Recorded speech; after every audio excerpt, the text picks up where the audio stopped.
So anxious. Antoine singing at the start of the video. Oh, I Hello, didn't know we ladies. were. Oh, hey, oh, that It's worked. fine. Whatever. We'll do it live. Right. We're rolling. Hello, Hi, ladies and everybody. gentlemen of YouTube. I'm Rutty4, and this is Graduate91. Really? I'll do it live? That's so old, man. Anyway, yeah, Graduate 91, hello. And this is Turk McGurk. Yo! And this is Antoine Bandelet. Be water, my friends. And we are Fanalysis, and today we're going to be covering Avatar Legend of Aang. I did it out of order, but who cares? Last Airbender, not Legend of Aang. We'll do it live. Matt, take us through the summary. Lost First Stone. That's Lost First Stone. Oh, okay. This is Book 2, Episode 8, The Chase. The gang is being pursued by something. They're not quite sure what, and they don't get any sleep, and they are just sort of getting to know each other and like learning the ins and outs of the new personality in Toph, and things get kind of rocky with her like relationship with them. I see what I did there? Do you see what I did? You're shattering my earth here. You're rocking my world. Anyway, The groundbreaking little- stuff, guys. Yeah. things get a little hard, all right? And then, everyone goes Look their at separate Antoine's ways. stony expression right now. All right, we're done. Okay, anyway, this episode's a chase. There's a big chase involved. That's what happens. Let's go. Let's get into this properly. We're crumbling, guys. We're You crumbling. know, it opens up again like with our typical from Sky down to gang doing thing.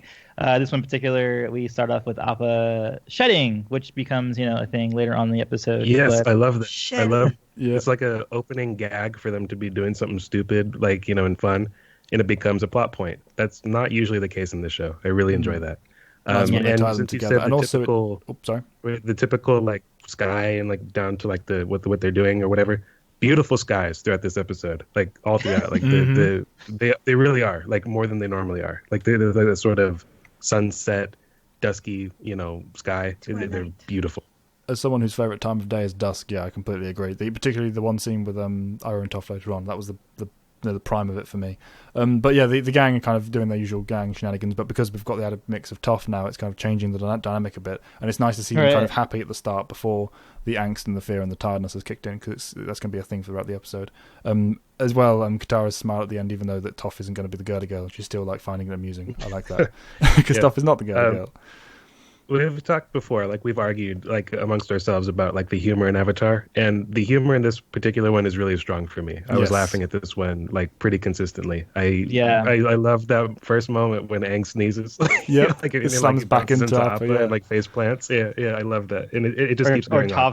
Toph's pits is one that Yes. got me like for sure. Yeah, It's just a And nice he- wholesome that's like- scene, and it Yeah, that's the works as whole a good scene, opener for yeah. the episode, given the tension that we've got. Right, going which is what I was forward. mentioning before, is because we just came off of Zuko alone, which is like a 180-degree turn of darkness, even with the flashbacks and everything. And then you come to here and you're like, oh wow, that's right. Avatar is like supposed to be like this, supposed to be laughing like good. everybody. it's Yeah, good which because is of the good, way that yeah. this episode ends. We need some Absolutely. of Yes, this. precisely. Despite the Yeah, fact that this is yeah. itself a tense episode, it does open with that, to give you kind of that reacclimatization to the gang and the way they kind of operate. Because this is a tense episode throughout, and it gets only more so as we go forward. I like that it opens up and gives us some lightness as well for the contrast, especially considering the tenseness really hits when the two meet and Zuko comes back into the picture. It blends well. It's like, oh, Zuko's here, therefore everything has to get dark. And this sort of leads into like them making camp, right? And Toph not helping. And Katara has issues with this, and she sort of calls her out. And I'm pro Katara here. I'm voting for Katara. Like I think she's right. Katara's the mom. She's like the most mature person in the group. She's the wet blanket. She is definitely the mum, but she's also Toph's right response, here. though, Yeah, yeah, absolutely. Toph's response is very teenager, like, which I get that they are, but I mean, it's like I think Katara's right. Like if you're gonna join the group, you should like help the group, group. At the right? same time, the mentality of Toph isn't entirely wrong from her perspective as well. Like she's carrying her own weight. If they all did that, there would be no problem. So it's wrong, but it makes sense from her where she's coming at this point, What's especially funny, given the though, is, reason like- for it later on. She's That's definitely in the like- wrong here. I'm not saying otherwise, but there's a reason for That's it. like a which I common thing that, like, I don't know, you struggle with like roommates. It's like you have the people like, look, everyone just do their I job, washed my right? dish. And Yeah, precisely. exactly. But it's like I feel like you take away from the feeling of like family, Mm. and that that you It's can like- rely on each other. And She has like maybe the easiest job, which is like, hey, maybe don't make tents. Just Toph make a tent for everyone, Yeah. and then like Yeah. you've helped, right? I don't Yeah. know, do something, and then eliminate this, But yeah, But I'm with She you, gets Ellen. petty. I think I'm actually like a little bit, not that I'm on Toph's side, but I do understand where she's coming from. Or at least her logic in it, being like, well, hey, like I'm good on my side. I'm not disturbing you guys. You guys been fine on your own, doing your your trio.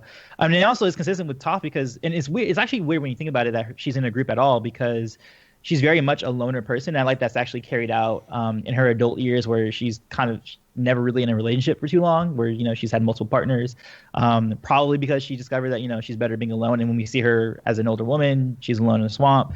So it's interesting to see her in this group dynamic when she's not really a team person overall. Yeah, she's got some adjusting to do. The reason I don't mind this intro for her as like her current situation here, even though she is wrong, is because of the reason for it. It's coming from a place of not weakness, but the same sort of thing Zuko struggles with, the whole pride. She's trying to prove herself to a group that doesn't need the proving. As we get later on with the conversation with Iroh, we'll talk more about it there. But this is coming from somewhere. It's not just, I'm going to be a stubborn person and different for the sake of drama. There's a reason for it. But yeah, like we said, I agree she's wrong. She's hard-headedly adhering to logic, and like Katara's like, well, how about like just be a decent fucking person, which is why like I'm Team Katara here. Yeah, exactly. Right. But they go to sleep and or try to, and Toph wakes in the middle of the night with the kind of unnamed tank train that's just chasing them. Which I want to talk about that because the design of that thing is like the least Azula thing ever. Like that is the most horrifyingly unsubtle, like I will crush you thing I've ever seen. Like, and it belongs to Azula. I just thought, did she read that from like? To be fair, she is the one who used the drill. So yeah, but that never fit anyway. That's stupid. Like, but anyway, like we'll get into that. Yeah, that's like the dumbest Azula thing. But yeah, just the design of it. You're right. It's very un-Azula. It's like she picked up this idea that it was just left in the middle of a mashu. Well, we'll use this then. But it's effective because they chase them through the night with Oppa's limited resources of energy. Fly as far as they can multiple times and stop and start. And we get the continuation of the tension between the group escalating as they get more and more tired. This is where I'm off Team Katara because she goes like hashtag Darth Katara here, like where she's making fun of her blindness, like the stars are so nice tonight. Yeah, see, this is the thing. I've always wondered about this. Right, my entire childhood of watching Avatar, I thought, wait a second, okay, this can't be right. Did the writers just forget that Toph was blind to the point where she couldn't see the stars, and they were talking about the fact she was in a tent and not outside with them, or was they actually suggesting that Katara was throwing her blindness in her face? Because I don't buy that. No, Katara's very. She has moments of like extreme pettiness, like just an absolute child. I buy that, but that's like the absolute worst case. Like that's really bad. I can see Katara. I don't hear her saying that, and I'm like, disbelief. I'm like, no, Katara. She's dark. Like that will come from her. I think of the water scroll. The water scroll was probably one of her lowest points, where she was just like, Katara, what's your deal? Yeah, for sure. She's petty. I don't know. I always thought the writers just kind of forgot. No, I think you're willfully like just trying to like write her out of the situation in your head right now. Maybe I don't know, but she was under the roof. She has this look on her face, like too bad you can't see him, Toph. Like, but, I mean, there's but that could just be the case that she's under the roof and couldn't see it. Shame you're not out here, Toph. Shame you slammed that door in my face. I was always like, no, it's definitely her blindness for sure. Oh, that's dark for me. Then I don't know. I feel that's like a weird choice on the writer's behalf. They clash a couple also you more got to times think about too is that they're tired too. So if you want to like add that on there, I mean, she's also irritable. Still, I think I think that it was a good line for her to have, character wise. Let us know what you think in the comments, guys. I'm curious about that one because that's always bugged me. I thought they must have just forgotten that she couldn't see stars because she can always see everything else. Katara does go dark. Like she's aside from like the plan to take out Ozai, which they all are sort of on board with, but she's the only one who like routinely threatens to kill anyone. She threatens Zuko and the guy who like killed her mom. Okay, like she's. Oh no, I get the darkness, but this is like a different flavor of it. This is really cruel. She goes for the jugular immediately. But this whole episode is kind of like that. Like with it's much later on, but Azula's whole thing where she's all, I must capture the Avatar and recover my honor. It's like that is like that's a nut punch. It's okay. It's horrible. But I buy that because it's Azula and it's scaled. Sure. But yeah, Katara, I just know. Let us know what you think in the comments because I'm curious to see what the opinions are on that one. The two details I liked is that their movement at first they're like on flat ground, and I remember watching him like, why don't they just get on one of these mountains or whatever? And then like the third time they actually get on a mountain, I'm like, okay, cool. Yeah. But another detail is that they still think that Zuko has a ponytail, which makes sense because the last time they saw him was the North Pole. So when they mention him, or when Toph's like, who's Zuko? You know, who's the guy talking about? And they say, oh, ponytail, and then jerk with a ponytail. Yeah. Right. So it's like, oh, it's great. They don't know that his hair is cut right now, you know. That scene I really like as well at the top of the mountain, because we have a brief kind of reprieve, which is oddly placed given the fact that we're supposed to be amping up the tension here and they're supposed to be urgently getting to sleep. But I don't care, because the back and forth between all the characters and the dialogue is so natural and so like just well formed for me. The discussion about the mocking the ponytail, the kind of this is a warrior's wolf tail, the reaction of Sokka when he hears "oh come on" when he's crawling down into the sleeping bag, everything played off really nicely in the scene for me. Yeah, I think it makes sense because they don't know that thing was searching for them yet. The second time, you know, they know, oh, it's tracking us. Like maybe they thought before it was just we're in its way, whatever it is, let's leave. You know, but now it's like, oh, they're following us. That's bad. Is this where they decide to stand and try to fight, or Toph does? Well, kind of. Yeah, that's another weird thing that I noted down. Like they stay and then they immediately leave. Well, I mean, it's kind of terrifying. I mean, when Azula's blasting through rock walls, I feel like I'm out. Oh, sure, but they do pinwheel that very quickly. Sokka specifically, you know, he's like, well, let's go. As it was always the plan. I mean, I found the transition was a bit odd. I like that. That's but that's out of his depth here, like right. Like we have the 3-on-3. Well, no, what are you talking about? He's perfectly fine. He doesn't need to bend. Well, it's funny that's mentioned because you're only facing one bender, and the other. I mean, Toph doesn't know this. He doesn't know that the other two don't bend, but. I love that. Funny because it's like, oh, it's Zuck. Wait, there's two other non-benders there. No it's just one of my favorite things she ever said. Right. All right, yeah, 3-on-3 plus Sokka. Yeah, I love that. It's a brilliant opening salvo for the Sokka Toph sass that we get throughout the rest of the series. And it goes to show you like what she thinks immediately of people who don't bend. Like, you don't bend. And she's also not entirely wrong in like the scale of what she's capable of. She raises like a bloody mountain wall in front of Azula. Of course, she's not wrong. Of course, she's not. I mean, that can't even be a discussion. Toph versus Sokka. That's laughable. I know. But it's funny that where she's coming from is actual place. It's always the case with her. I don't know. I feel like he's the one this applies to least. But I like that. Like sort of in like on a meta level, like in the script, it's like she has an opportunity to piss off every member of this group, and that was like her moment with him. You know what I mean? Like throughout this episode, you know, because that's her thing. It's like she leaves the group for a while. He doesn't really care about this, but the other two do. You know, when she gets on Appa's case. In a later scene, which again plays into the humor as well, because we get the Sokka's reaction to that. Yeah, you guys are pretty much jerks. You know, he's like sipping his drink. He's the one who's managed to remain calm here. Even Aang breaks at a certain point. We'll get to that in a minute though. The fight here, I really like. I know it's brief and it's not really a fight because they immediately leave, but I like the opening kind of engagement and how they're acting, the emotion for it. It was a good middle point to kind of keep the action going, and before we get to the actual finale of the episode rather. Really effective. Nice to see fighting at night as well, because you don't get to see that very often. Small detail. You know, it's very just it's scary, you know, like these silent, like, you know, female like badasses just chasing after you. You're not entirely sure why or like where they're coming from, and they're riding those horrible things, like those big giant lizard things. That it was the ones that could skin people out, right? All-terrain lizards. Or is it different? What's right? Oh no, it's not that thing. No, right? No, okay, that thing was unique to that bounty huntress woman from. You're talking about like that? Oh yeah, definitely one of those. I'm talking about that one. Yeah, definitely not that. Yeah, no, that was like some kind of mammal thing. Yeah. Yeah.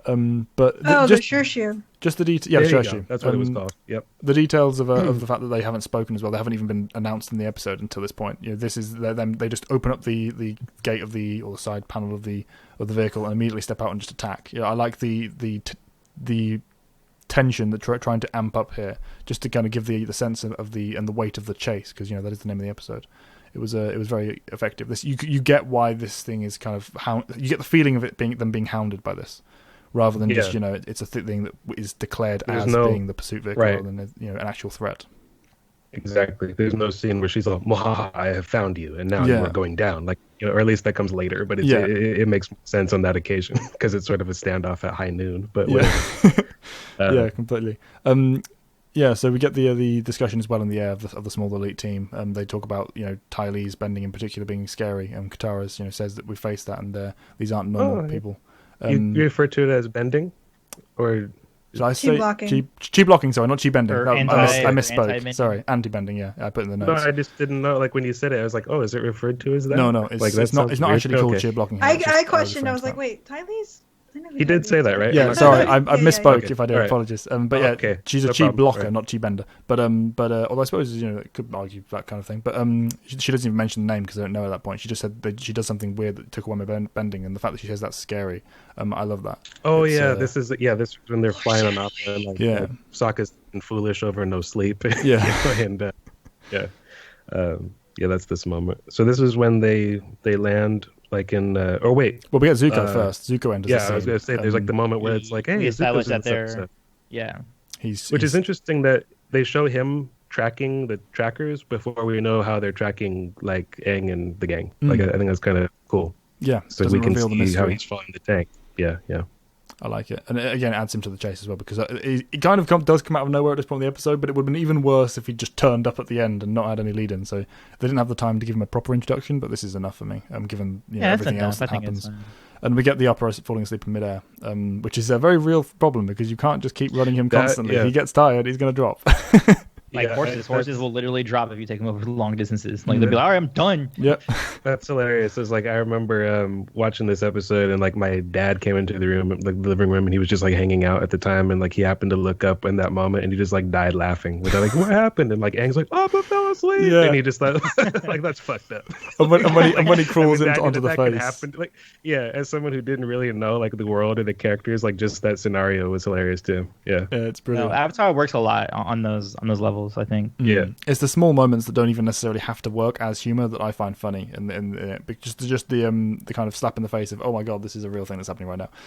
Even Aang, the way he sidles up his head and upside down, is like, Appa, wake up, buddy. Yeah. It's the way he says it is like so nonchalantly, it's just falling. It's and great camera work as well from when they show the above shot of Appa plummeting, very well done.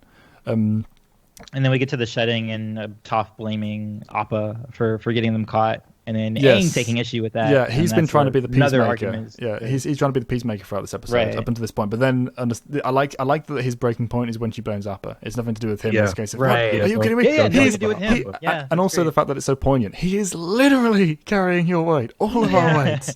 It's that is such a. Go ahead. No, that's tough again.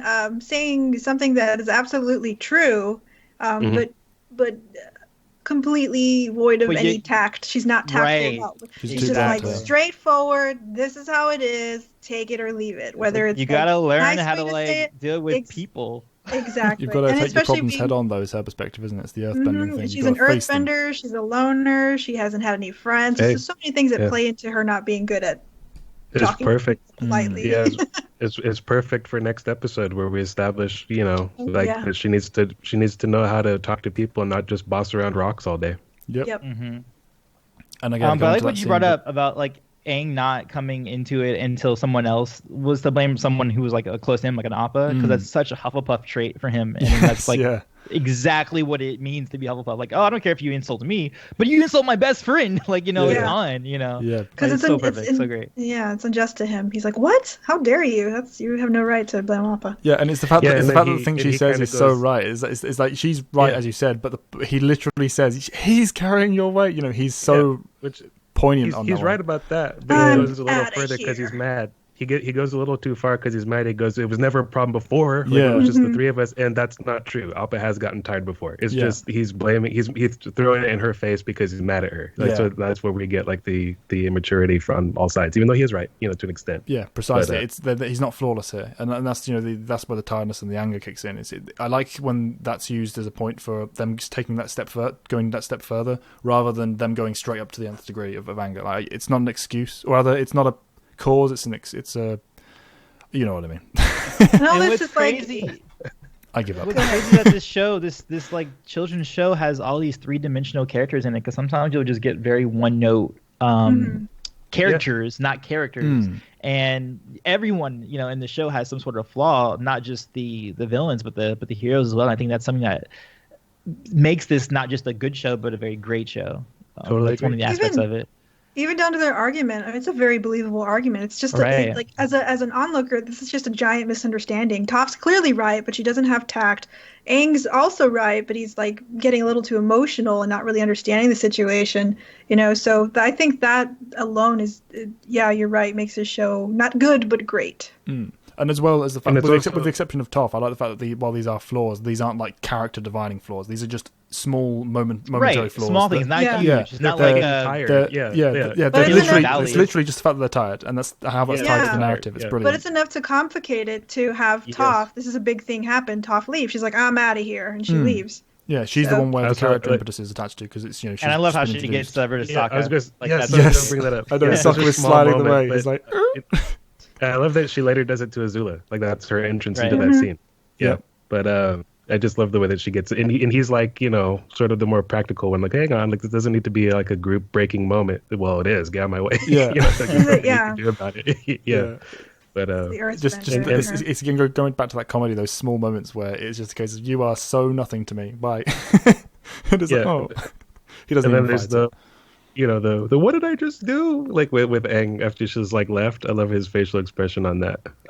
Like he's, and when he sits back down and like his head is down, he looks like just such a defeated little kitty to go, this kid's the Avatar. Yeah. He loves the moments where it's like, if you could just look at like that over there, that's the Avatar. You go, oh no, we're doomed. We are doomed. Yeah, the way he's just completely slumped against Appa and his legs splayed out. It's a comical moment of sadness, but it doesn't change the tone as well. It's funny and amusing from the whole exclamation point. But he is actually having this moment of revelation. It's like, oh God, why did I yell at my Earthbang teacher? And then it goes to Katara saying, oh yeah, and I was so mean, I need to apologize. And then Sokka just comes in with a line, yep, you were both jerks.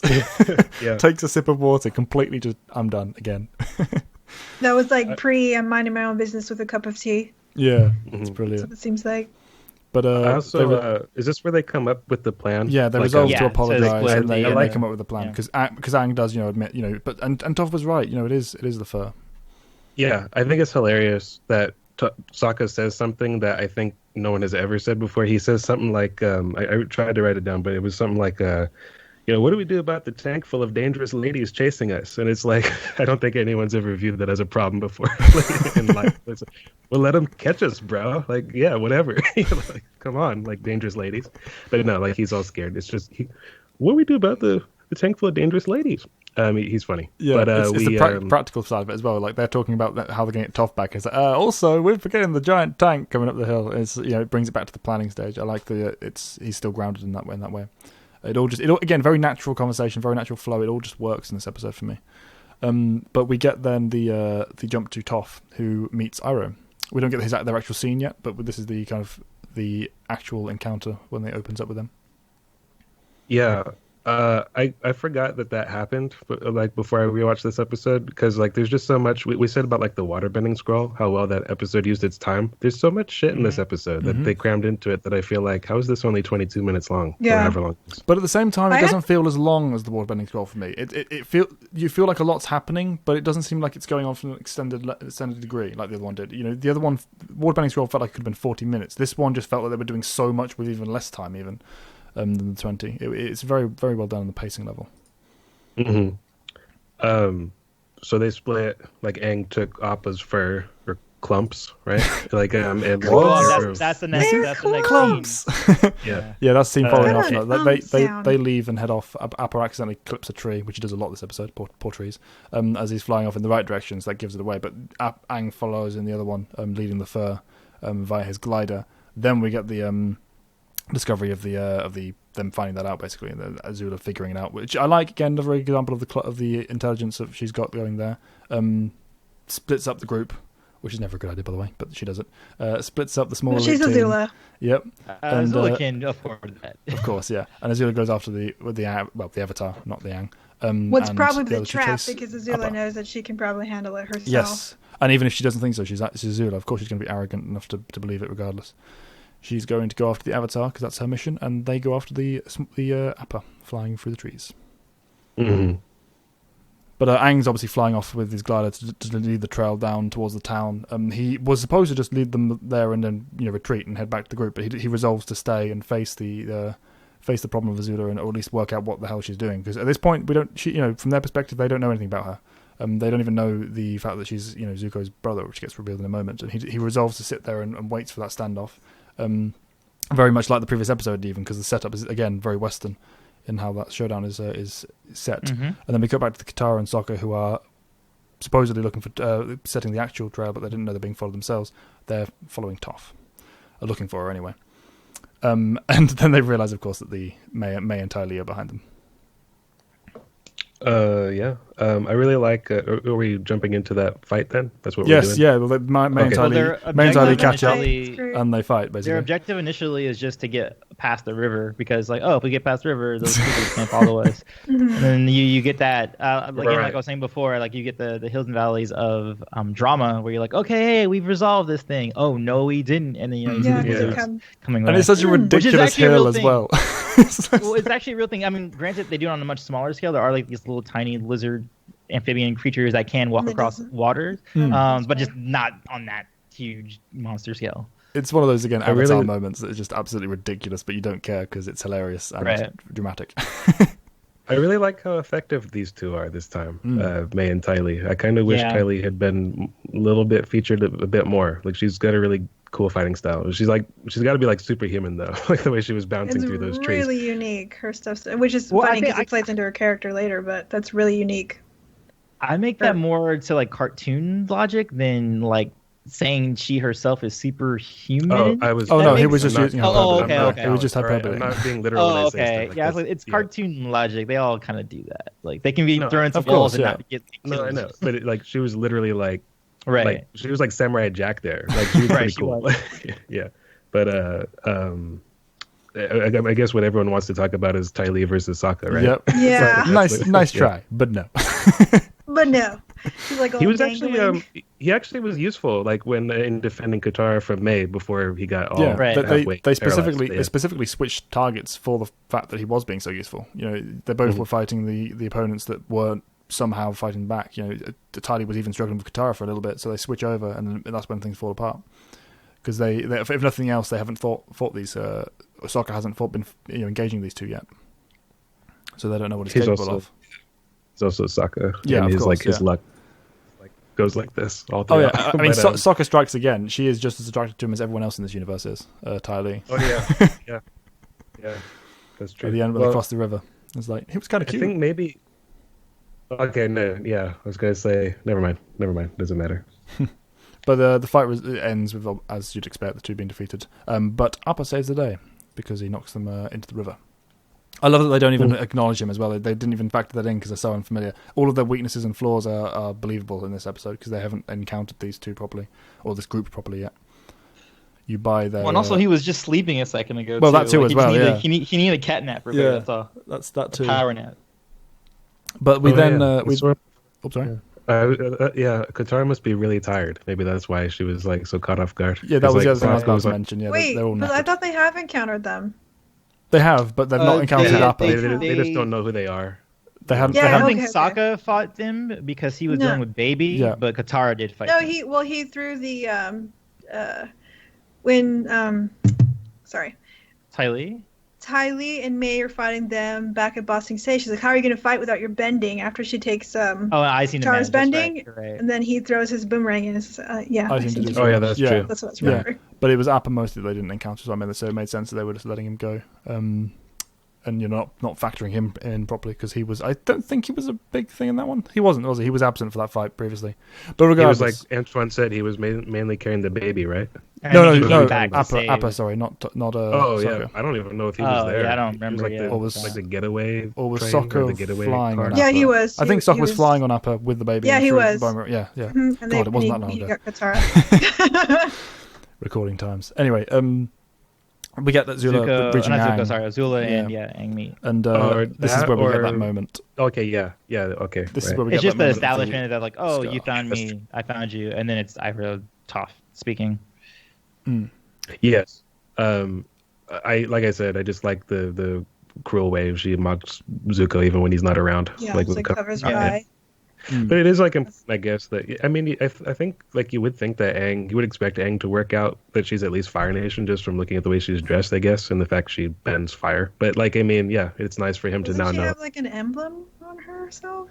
She has like the collar, Yeah. And it's royal garbs. It's not just. If nothing like else, she has the emblem on the top of her head. Yeah. Mm-hmm, The head insignia. There's no question he must expect Fire Nation at this point, but it's just this case of why are you specifically? Who are you personally? What is your? Because I'm a badass. What's your stake in this race? But yeah, just the introduction of the two and meeting. I like that it's played with humorously, but Aang isn't taking any of it. He's just like he literally to the point where he just tiredly go what? Yeah, he's so exhausted. It's okay, you can laugh. And he can laugh. It's funny. He says that he says that he's going to stand here and fight, or like he's not going to run, and she's like, "Oh, good, because I'm the villain." Yeah, and then he immediately runs. Yeah, that's only after Zuko. Of course, I know, but it's still funny. Yeah, of course. I noticed that, but I thought it's still valid. The situation's changed from when he said that. Yeah, of course. But it's still funny though on just the shot of it. But yeah, Zuko turns. But that's when I noticed that is the moment where I noticed the sky thing though. Because like it cuts like to like Azula's sort of profile or whatever, like against the not profile, but you know what I mean. Like the sky is like there and like it's shining like a whatever that is. What is it called? Where you can see like the sun flare, like in like the camera rays. Oh, lens flare. A lens flare, yeah. Oh, I don't think that was quite that effect, but I know what you mean. Yeah. Whatever, like that, whatever you want to call that, that's like what the effect was that leads from that scene into the Toph Iroh one, if I remember right. That's why I was noticing, oh, there's some pretty skies in this episode. And the background to this particular scene is gorgeous. Like these two, it's just brilliant. The blending of the kind of philosophical undertone to it with the Earth Kingdom itself, and the two sides of the conversation. Love it. But yeah, this is one of my favorite scenes in the episode. Yeah, because I love how Iroh just speaks to Toph because he's not being like preachy or telling her what she should be doing. He's being very patient with her kind of talking back, to an elder right now, and like just like letting her like do her thing before he actually like responds to her. Like he's not meeting her with the same energy. Yeah, I love the way he's sort of in a way. It's not like disarming her, like it's just he's just dealing with it. It's like you can throw these things at me, but they don't matter to me. He literally laughs at her when she's like, "Aren't you? You seem a little too young to be traveling alone. You seem a little too old." Maybe, perhaps you're right. Yeah, and I love the way he says, I poured your tea on because I wanted to, and no other reason. I love the earnesty of it. And it's not really the line, it's the way he says it, because he's like saying, hey, stop reading into everything. Like, what if I'm just pouring you tea and not treating you? I'm not kind of. But even I don't even think he even has that. Yeah, tone besides that, he's not even trying to say that. No, moment. But that's what he means by it. Yeah, of course. I know what he means that is by what he it, means like, by it. Yeah. That's He's just cool doing because it like a character like that who's used to being treated a certain way, she has a chip on her shoulder. So yeah, someone who's obviously older, he recognizes it right away and responds to it, and treats her like an equal. He sees that's what she's looking for, and that's what he gives her. She's changed by it. Like, like it's very rare that we already saw how things normally go with her in the group. Like, I'm Toph and this is what I'm thinking and this is the way I'm this is just the way I am. No apologies. She doesn't apologize. Yeah, what he says resonates with her. Like, it's one of her more human moments for me. Not that she's a human monster or anything, but she's very she's just not affected by very much, She's sort of a superwoman, in this world. But like, this is a very. I think emotionally, no yes. pun intended. Like, it's very down to earth. In every way, if you want to look at it in that front, yeah. But I know what you mean. She's a rock, that's for sure. Yeah, exactly. And the shots in this scene are like have no business being as good as they are. Right? Like some of these wide shots and stuff. It's like what? They put so much attention on this scene on every level. It was brilliant. Yeah. And just the simple question, because it's not just Toph that gets something from this. Iroh takes away from this as well. Just having someone to share his burden of his thoughts for his nephew with, and Toph just very earnestly giving us some honest perception and advice. Saying, is he lost? And it's a little bit. Just being able to talk about him to someone else. It's this is how you do an exposition scene artfully, because that would just be really boring if he's like, yeah, my nephew is like angry and mad at the world and like he needs a lot of help. It's more like, yeah, we already know that. Like, why are you telling us things we already know? But it's showing like what sort of Iroh's motive or motivations are for being in the show. Basically, is just looking out for Zuko and like what his concerns are without him lecturing It's just him explaining it. Even over subtly, like, it's like, what's Iroh doing here? Like, how did he run into her? And it's like, oh yeah, it makes sense. He's like making sure Zuko doesn't get himself into too much trouble. Mm-hmm. How he's keeping up is another question, but that's just a handle. Right. Like, you don't really have hasn't been keeping. I mean, I feel like maybe he would have intervened or something in the last episode, so maybe he's not keeping up as well as we'd like to think. Maybe he just caught up to him. Because I don't know. I feel like I don't know. I mean, we've got the Appa, we've got the train, and we've got the Chocobo. I don't know how he's keeping pace with these guys, but sure. I don't care. Just mean, it's just like, funny. It's funny to think about. Maybe he's Iroh Manning around. You could literally just go, yeah, that's true. Actually, I guess we don't know. Maybe they're like going in a circle or something. Maybe they came lost. back over this. Yeah, because they're not just going to North Pole this time. They are just kind of just like hanging out around the Earth Kingdom. Yeah. Mm-hmm. I just mean, like, I figured if he was. Sorry, go ahead. No, if he was following really closely and he was always there, then I feel like he would have peered his head or come out at some point in Zuko alone. So maybe he's nuts. I feel like he definitely like lost the trail a little bit, and then like one night he saw like a random lightning burst shoot upwards. Like, he's like, or he's using his potential spirit senses with Azula's consent. As fans do on the internet, they've generated a map, in which case, yes, during this little time, they are almost going in a circle. So, are you serious? Wow. Yes, they are actually going in a circle. For it to make sense, it'd have to be. But unless it's Iroh Manning around, which I don't see him doing. But yeah, my favourite part about this is the very, very true line that I can confirm is correct, with the sharing tea with a fascinating stranger is one of life's true delights. I love that line because it is so true. I've done it myself. I recommend it to anyone. Drink tea with strangers and have conversations around a fireplace. Or fire, rather. Yeah, and tea tastes good in England, by the way. I've been there now. Of course it does. Blasphemy to say otherwise. I'll have to go and try for myself one day. Tea is a delight. Yeah, Zuko turns up to the three-way fight. Yeah, it becomes the epic tri-fight that we know it to be. And yeah, the first time we've seen this kind of engagement, actually. We've not seen a full-on three-way fight with completely opposing forces. It's all like free-for-all. Animators. Yeah, there's a particularly challenging sequence, and I have been... Sorry.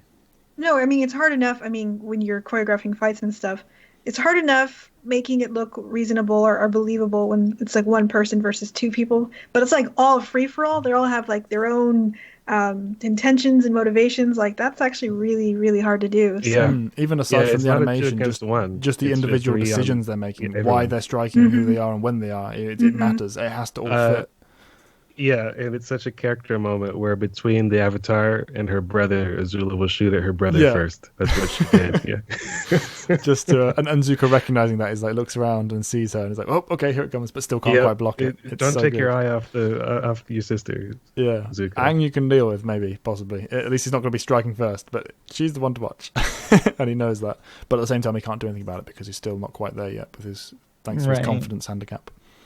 And my literal LOL moment in this episode was when they were in the broken building and air scooter, and then Zuko just comes in. Wow. Yes, I love that. Because it's funny because also before when you were saying that he's not up to par yet, what we saw from Azula first is that she almost fell too. Yeah. She was able to regain her balance. Right. He just goes charging in. Yeah. Exactly. And I love how ungainly she was as well. It wasn't like she was like, oh, and I'm fine. Oh, no. It was like, that was a very human moment. Like, she's not she perfect. steps back. Yeah, it was just perfectly done. That was how you expect the moment to be done. Because to the point where Aang was like, of course she's going to fall. Oh, wait, she didn't. But Zuko then he goes, ah! And you see that little bit of just a crack in her confidence. Just a little bit. She almost fell. He could have had her if she wasn't paying attention. So yeah, I actually forgot about. I purposely didn't watch this scene for a really long time because I wanted to wait till we got to this point, so we could talk about it. I forgot how he basically loses this. Like he was in a bad spot down there. Oh yeah. Like when she sort of surrounded him with like the flames. I forgot the entire scene existed. Like this was a fun one to revisit. Wait, when you're saying he, are you talking about Aang? Yeah, gets covered by like the wood, and he's like pinned to the ground. Oh, further along. Katara comes to help him. But it's a fairly short fight for as much as what's going on here. It's all over in like I don't know, like a minute and a half. But yeah, and it's very. I like the synchronicity of how what they're all doing early on, and the the way that their blasts of fire in particular almost function as like percussion for the music because the drums are very muted in that. And then getting into this part, I don't know. I feel like your comment is like I skipped something. If there's something you want to talk about before that, please, by all means, go ahead. I don't there's remember. not so much between those 2 points, just it's further on in the file, that's all. The only issue I have is like the inconsistency of the power of the things that they're able to do, where they're blasting through buildings and such like that.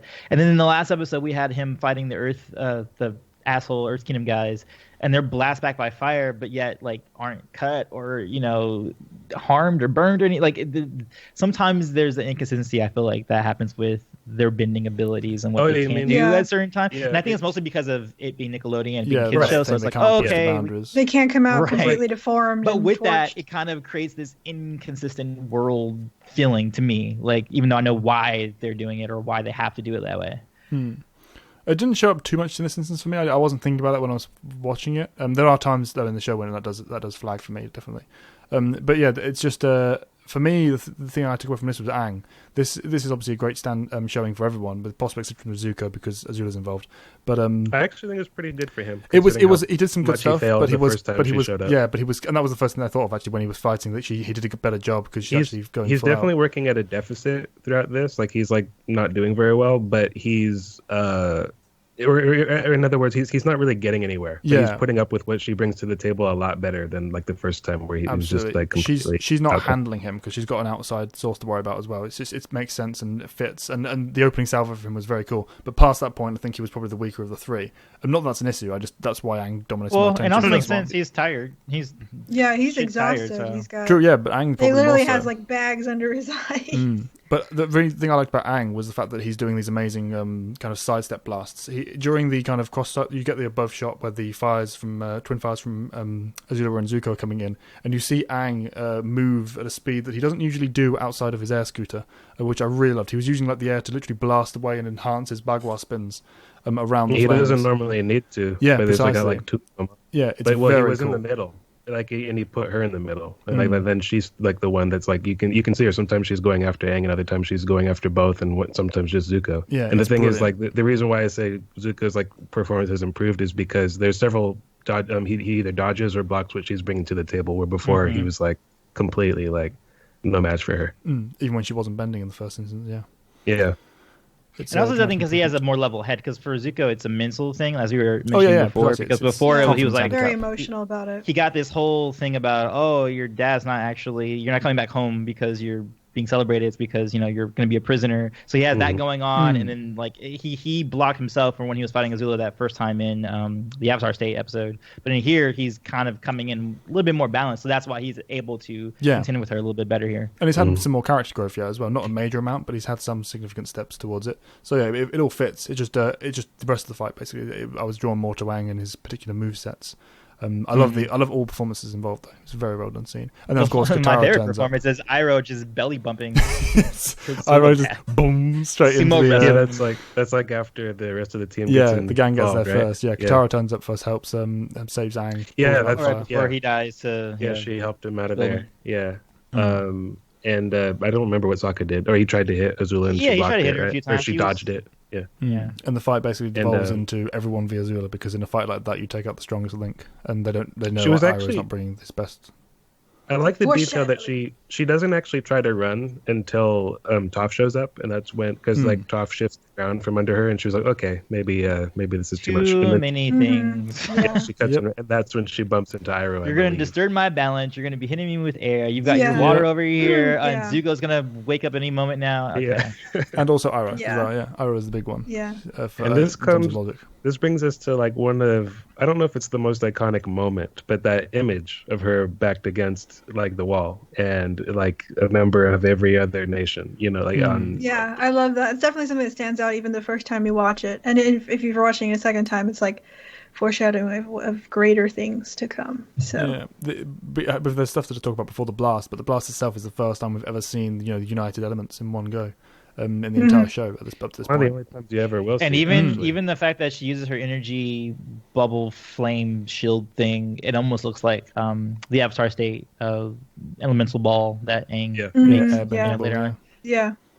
And even did so in the Avatar State in the first episode of this book when he does the shield. Yeah, I I was like, when I first saw them together, like I said, I watched it backwards. So it's like I had seen the ending and then I went back and watched all the episodes. Seeing them together like that with the one singular blast of all the elements was like, oh my God! Sort of fangirling. Yeah. It's preceded, though, by one of the only moments in the show that stands out to me as a particularly bad example of animation and voice acting for me from Zuko. When Iroh gets blasted, Zuko kind of turns and goes, no! And just lets out a scream that to me sounded really... No, not that one. No, when he's getting what I hit. thought he was talking about earlier, no, too. The leave is fine. Okay. When he gets hit, when Iroh gets hit, though, and the immediate reaction of Zuko to that, before they blast Azula, I found that I was like, oh, that's really bad for Avatar.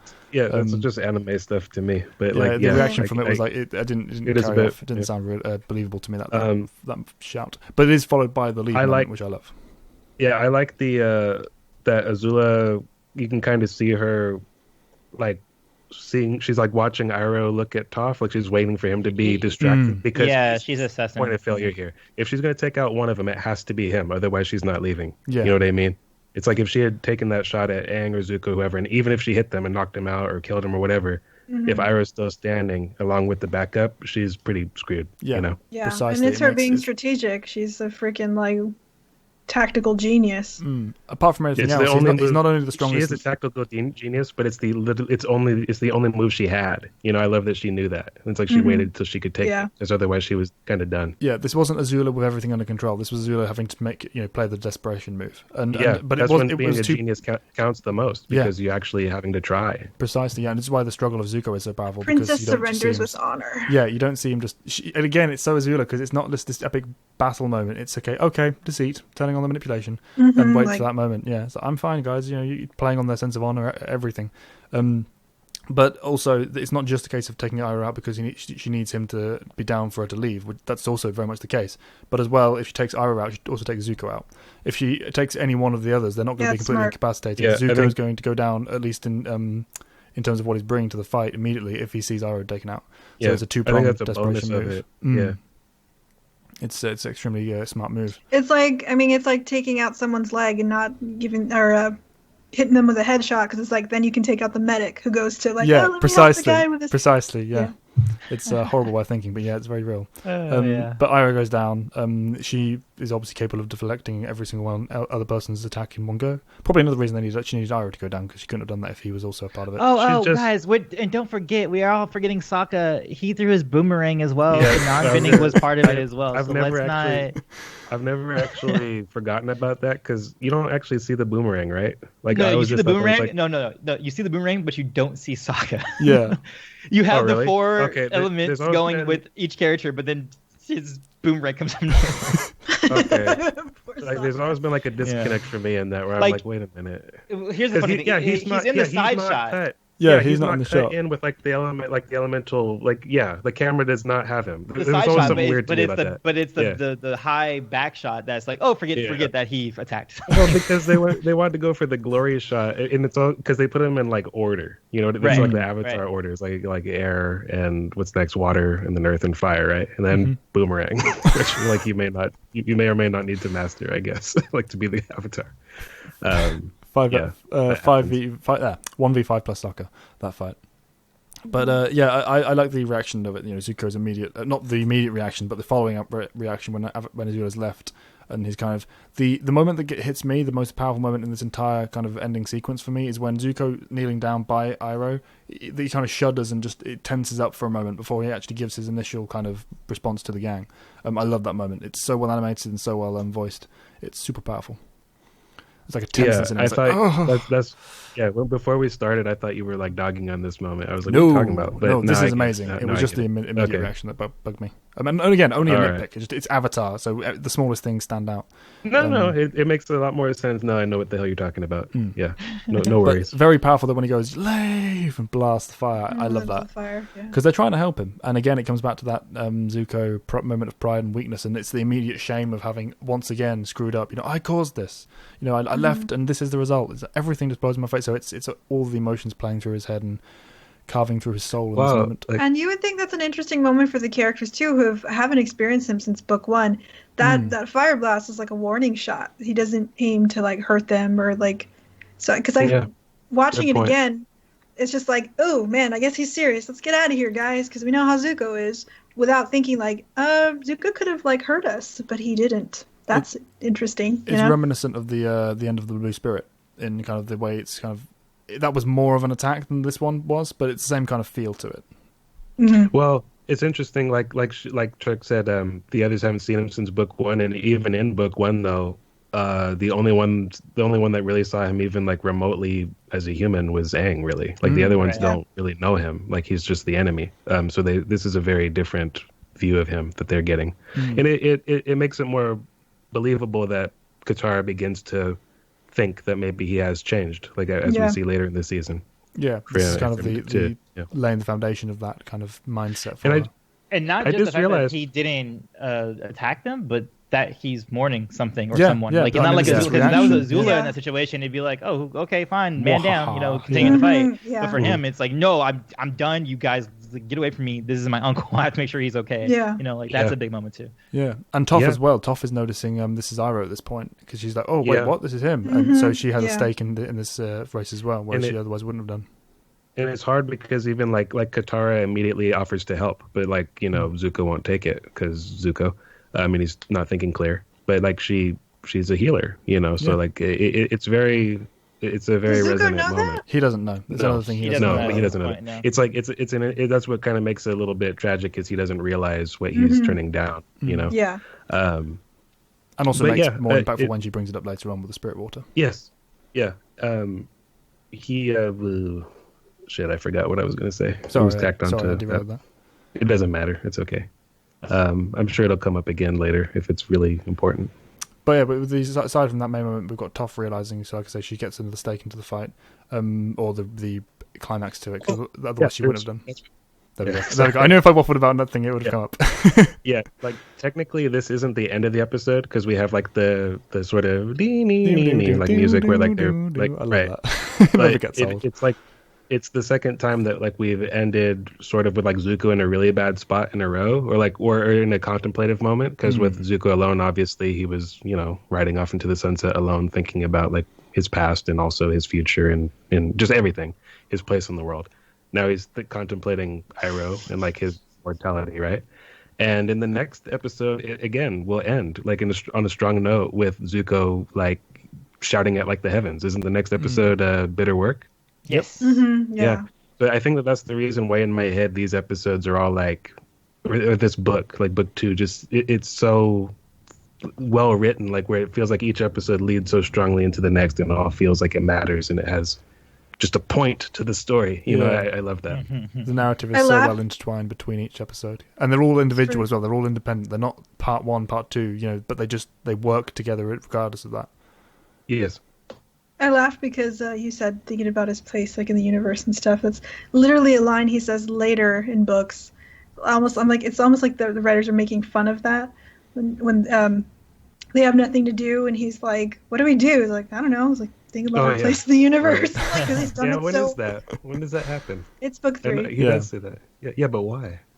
Anyway, I don't want to talk about it because then I'll get into spoilers. But, Okay, all right. But it's just a nice little moment. I love the fact that the episode could have almost ended on that panning shot where it goes up into the fire of the burning background. Again, like you said, because of the contemplation of Zuko and what that means for him in these episodes. But we do need that capstone for the rest of the episode because we've had the chase up to this point. And again, we get the do playing, which I just again never gets old. Love that music. Most of the ending is that there wasn't this big conversation about this is what I learned, I won't do it again situation. It's just them falling asleep because they're goddamn tired. You know what I mean? Like just let them and they're falling asleep together as well, not divided. Right. Mm-hmm.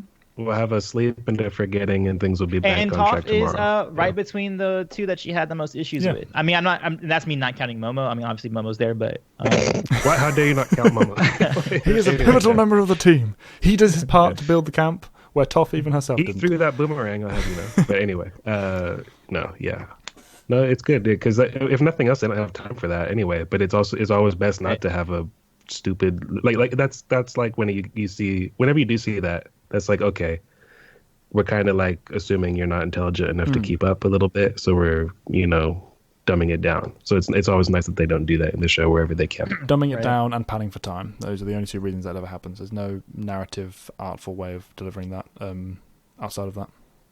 You either get it the first time or you've not done your job properly. But yeah, it's I love the close of this one. It's such a nice little quiet moment by the older star, completely soundo, and it works very effectively to the end of this. But this has been The Chase. It's one of my favourite episodes of all time for Avatar. Whenever I think of my top 5, The Chase is straight there in my head. Really interesting to see whether it'll survive the top 5. When I've actually made one, but whenever I'm thinking off it off the top of my head, it's always first to come to mind. When we I would say I would put Zuko alone above this one so far. I just love it because it's got the team dynamic. I'm a big fan of the whole gang being present rather than just one character. I'm always a sucker for the teamwork. Yeah, even now, like I said, because Callum brought it up before you two got here. Like, I'm not sure. Like when he brought it up, I was like, I'm not sure of these two which ones I prefer. But it's been a very lovely day of recording. I love both of these episodes so much, and for sure when we do our retrospective, and there's a lot more because we've got a lot. Oh yeah, it does. Brilliant stuff coming up. Yeah, but when we cover like book 2, it's gonna be really tough. Like how we did our retrospective of book 1, like we picked out our favorites. Like that's where I was going with that. It's like this streak of episodes is just so strong, and plus like the finale of book 2, it's really tough to narrow down my favorite moments. But this was a very solid episode. It was rock solid for sure. Yes. That's a better joke for next episode, by the way. It is, yes. Rock-like. But anyway, those have been our thoughts, guys, on the episode The Chase, one of my personal favourites. I am ready for, and I still don't have an outro. Yes, he does. That's it. Great Jedi 91. Goodbye. This is Turk McGurk signing off. Literally signing off. You just spammed. Oh my goodness! Did my thing just go off? Skype just, as you said, signing off. Skype just decided it was going to spaz out, so that was funny. Oh, Antoine, okay, it was wrap us up. Okay. What the hell? Try again. Say goodbye, Again? Antoine. Just sign off. Wait, I didn't know if the recording. It's fine. Got messed It's up or whatever. fine. Go. My bad. Hey, up, peace, love, and remember to be water, my friends. Goodbye.